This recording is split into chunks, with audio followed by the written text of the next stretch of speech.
Over faint sounds of paper unfolding and pen scratching, the camera pans across a stack of envelopes stamped, "Prison Mail." A narrator's voice cuts through. They live in cells designed for silence.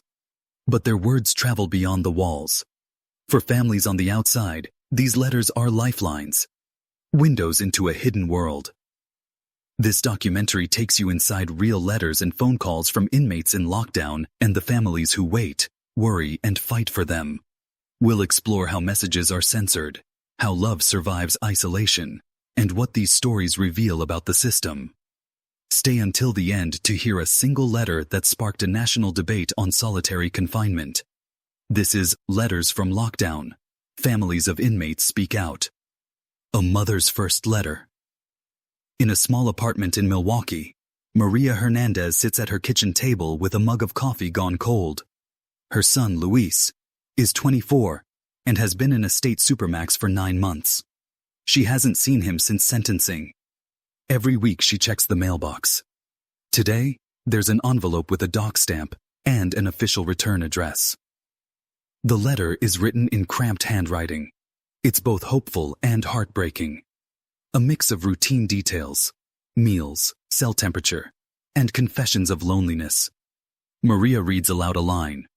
"I try to stay strong, but some days I feel like I'm disappearing." Tears gather in her eyes.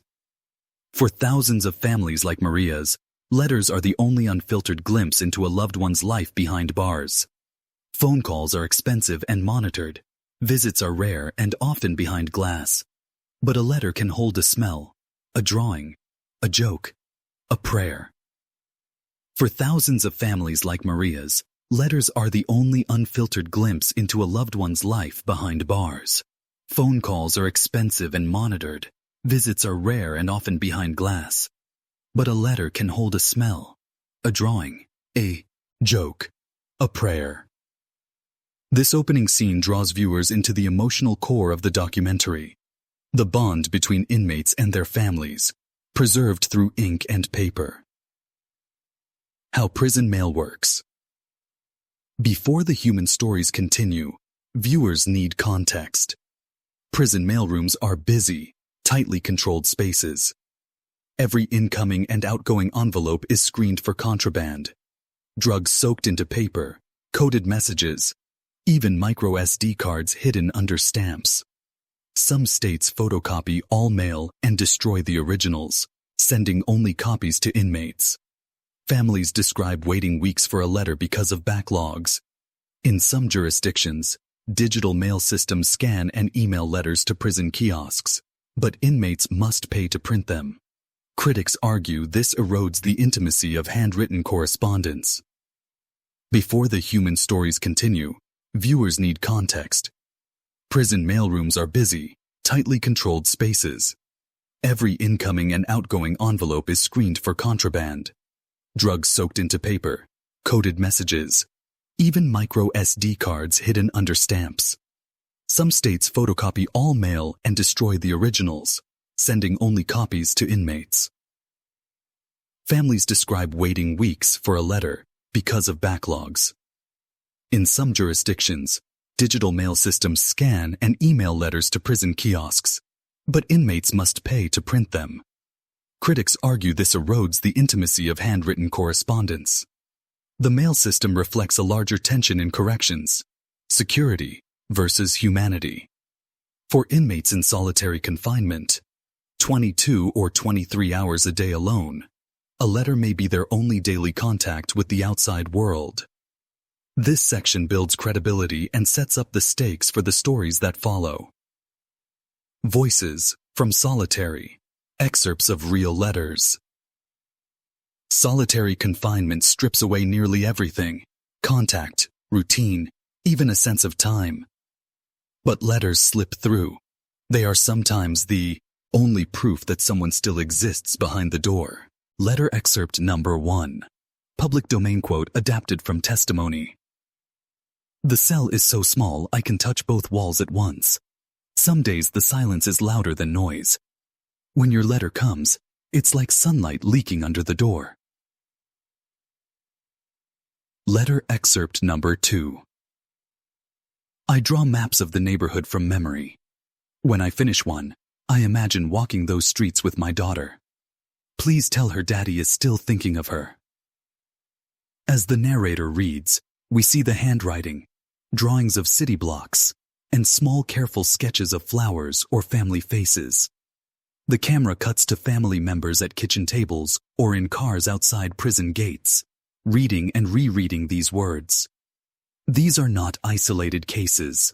According to Amnesty International, over 80,000 people are held in some form of solitary in the U.S. at any given time. For many, mail is their only lifeline. Letters become therapy, confession, and sometimes evidence, documenting conditions the public rarely sees. Letter excerpt number 3. I keep my mind busy writing to you. I do push-ups and count the bricks. Some days I hear voices. Your letters pull me back. This section anchors the documentary in authentic voices and gives viewers a personal stake in what might otherwise seem like abstract policy, phone calls, and the cost of connection. For many families, phone calls are even harder than letters. The lines are recorded. Time limits are strict, and the cost can be staggering. In some states, up to $1 per minute plus connection fees. We meet James, whose brother is in a federal facility 2 states away. James works 2 jobs but still budgets carefully for one 15-minute call per week. Sometimes he just wants to hear a familiar voice, James says. But I have to decide between his call and my electric bill. We cut to children sitting at kitchen tables, holding phones on speaker, saying, "Hi, Daddy," before the automated voice interrupt. T.S. You have 1 minute remaining. Phone companies contract with prison systems, splitting revenue.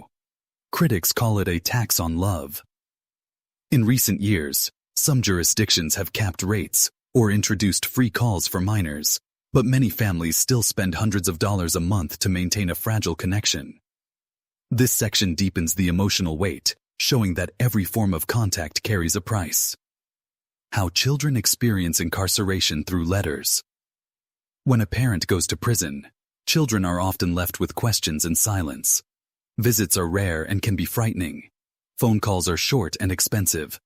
For many kids, letters become the only thread tying them to a parent they can barely remember. We meet Kayla, age 8. Every Saturday, she and her grandmother sit at the kitchen table and write to her father in a state supermax. Kayla decorates the margins with hearts and stick figures. Weeks later, an envelope arrives addressed in block letters. Inside is a simple message. Daddy loves you. Keep drawing. As the narrator speaks, we see Kayla carefully reading, then tracing her finger over her father's handwriting. We cut to another child, Marcus, opening a photocopied letter, the original confiscated under a new mail policy. He says, "It doesn't smell like Daddy anymore." Research shows children with incarcerated parents are at higher risk of anxiety, depression, and behavioral challenges. Letters can't erase that pain, but they can soften it. They become keepsakes tucked under pillows, proof of love in an otherwise invisible relationship.